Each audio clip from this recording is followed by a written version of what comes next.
So this light unit, I dismantled it.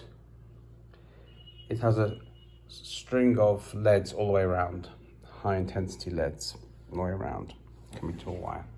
And it started flashing into clients. Now usually that's a sign of the driver having gone. So I swapped over with another driver from an adjacent unit, and it didn't help. So I looked at the back of this, and if you look at the markings, it says 38 to 50 volts, 28 watts. If you do a calculation of that to use 45 volts, you get that it needs 620 milliamps. I thought that clearly was wrong, but that was with the marking of it. So I thought the only way of actually testing these is to put it on a DC power supply. The reason for that is that LEDs are DC devices, they're direct current. And although you may think they're actually in series here, there must be about 50 of them in there, they're not.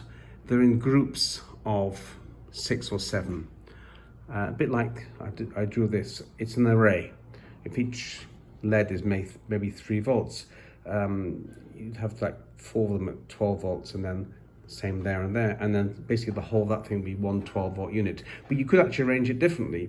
You could put 6 and 6 and have a different current. Anyway, so I thought I'd apply voltage. I put on my power supply, which goes up to 60 volts, and I got nothing. Remember, it says here the maximum is 50. So I tried 60 and it was nothing. So I brought my other power supply down and I put them in series. And when you do that, each that's providing 56, now it's around 80 volts. If I then put the power on, you see it lights up. And if you look at the power, I don't know if you can see that, it's about 26 watts, and it's taking the current, because the power supplies are in series, it's the same current, and it's just over 300 milliamps.